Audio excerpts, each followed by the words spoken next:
Hey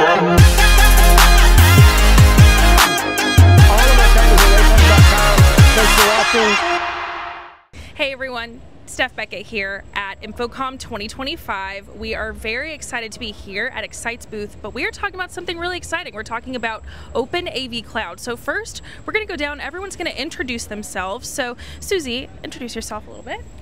I'm Susie Lim, and I'm from Shure, and we are part of the founding member for AV Cloud. My name is Omer Brookstein. I'm the co-founder and CEO of Xyte, and very proud to be part of the founding members of OpenAV Cloud as well. Hi, I'm Petra Shimunishi, and I'm with Panasonic, and we are extremely excited to be founding members of this great industry initiative called OpenAV Cloud. Awesome. Well, Omer, I'd love to start with you. Can you just talk a little bit about OpenAV Cloud, what it is, and why it's important for the industry? I can go probably for an hour, but look, looking at the software industry, we kind of came back from ISC, right? And in the software, we very much used to just integrate different platforms with a click of a button. You click a button and Microsoft Teams and integrate to your Salesforce and so on. And in the audio video, we have many platforms that are living in the cloud. Remote management and monitoring is one of them, but room booking and content management system and so on.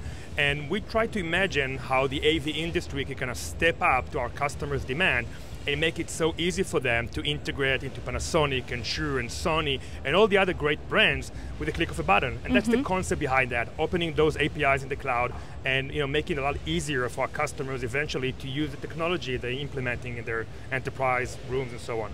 Absolutely. Susie, I'm interested to talk to you next. Can you talk a little bit about why it was important for Shure to be part of OpenAV Cloud? Yes, we see that a lot of our customers, they would like to get the best of breed of technology. So even though I would like to sell all of the stuff, all Shure brands, that doesn't happen sometimes. They would like to get some of the things from other brands, but then also at the same time, there are other things that make up a solution, like what Omar just said, which is scheduling rooms. And now with all of this AI, there are different natural language that will come. There are different applications that will come, and we really think that this will be best for our customers. They do deserve to get the best, and we do want to make sure that their investment is going to be future proof. Yeah, that's a really great point. Petra, what about you? I'm interested to hear you kind of answer the same question. Well, speaking on behalf of Panasonic Projector and Display Americas, our projectors and displays are used in a wide variety of market verticals. And frankly, for most of the industry time that we've been in projectors and displays, we've kind of treated these products like islands, so to speak. However, our customers do not treat the products by islands.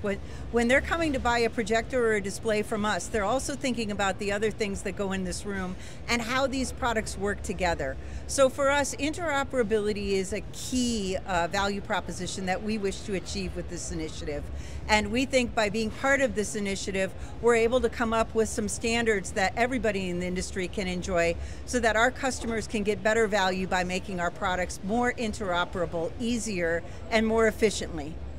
You kind of touched on this, but I'm interested in kind of digging into this a little bit more. Interoperability in our industry. We've talked about it a lot. We've talked about interoperability a lot in AV, but that's not always been how things have worked out. Can you guys talk a little bit about the importance of interoperability to you and how you think OpenAV Cloud can kind of help push that forward? Whoever wants to take that first.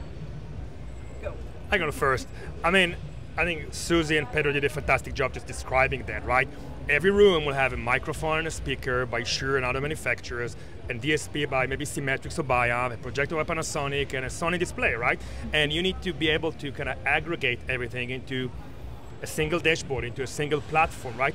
And this can only happen if, as an industry, right, we once again step up to our customers' requirements. We've been talking about audio, video, and IT convergence for decades, but to be honest, we're still those little islands on the side. And we just came back from a very large enterprise customer meeting last week, and the worst thing about it, that this is how they see us, right? It's just another thing on IT they have to deal with, right? But how can we move for something they have to deal with into something they love dealing with, right? And make their life so much easier. Absolutely. Actually, if I could add to that, AV should be fun. It really should be fun. Great point. point. I mean, most of us got into this industry because AV is fun. But fundamentally, we've kind of made it a mess. So this is our chance to make AV fun again and unlock new opportunities for the entire industry. If you think about the IT industry does this very well. Standardization on platforms and communication protocols allowed a whole host of manufacturers to come up with new ideas and new offerings to the marketplace. So this is really a full industry initiative that we're supporting here with OpenAV Cloud. Yes, I would like to say the same thing, exactly that IT point, that more and more this AV will come into the IT domain, and IT knows how to do this one for decades. All of the systems are simply interoperable, they can discover themselves, they are very secure, authentication happens all the time, and in our side is always a question mark. So I think it is the time that we will really step up. We are going to go beyond the product of the best audio and video. It is going to be a whole total solution that we have to start looking at. Absolutely. Well, something else, like kind of coming at it from another point of view as well, is what I've been taught from the second that I entered this industry is that cloud-based AV and AV as a service really walk hand in hand. They're best friends. So where do you see this initiative kind of coming in and being a part of that as well? As a cloud company, what I can say, I guess, is the cloud has to be the heart of everything, right? And now AI only accelerates this, right? So I think talking about standards, MCP, which everybody was talking about in the industry, take that another step further. But I really do think with the revolution of AI, cloud is almost like 99 news, right? If you don't have a cloud strategy at this point, you're in a very big problems, right? And I think with AI, we have to completely rethink how we look at device orchestration, how we look at remote management and monitoring, because all that's going to change. And I also think it's going to change everything for AV and hardware as a service, creating a host of new opportunities for device manufacturers, because every device now is an AI-powered device. Every device runs some AI at the edge. It could be a tracking camera, it can be a beaming microphone, and so on. And device manufacturers has the opportunity and have to find a way to monetize that, right? And because now it's running on the cloud, it has some cost in the cloud as well. Well, how do you bring that to the customer and giving them new business model that can be beneficial for the device manufacturer, but also for the end customer and the system integrator? Absolutely. Oh, go ahead. No, go ahead. Oh, I just kind of wanted to talk about really also bringing in the perspective of integrators and end users and how this is really, really going to benefit them in the long run. And if you guys could talk about that for a few minutes. Do you want to take that first, Susie? Yes, I think so. I think the thing is that we are moving from products to solutions, like what we were talking about, but the cloud also. Now we start moving from solutions into services, and now we have to start talking about experience. How do you experience? I just want it to work. I go there and then it's like, I need to know how many people are using the room. It's just the insights need to just be at the tip of your hand. Yes. But at the same time, the world is also moving into business outcome. It is all now about at the end of the day, my meeting becomes more effective. I can make better decisions because all of these other things are helping me. But the things are moving, and we can only move that fast if we are in the cloud and if things are working as a solution, working together. Yeah. I think I would just like to say to all of the resellers in our industry, what could you do if you didn't have to spend the time making a projector, work with a DSP, work with a microphone, work with the speaker, work with a content media server? What else could you do? If you think about this is really the value that this is going to provide. You could go into creating better managed services for your customers.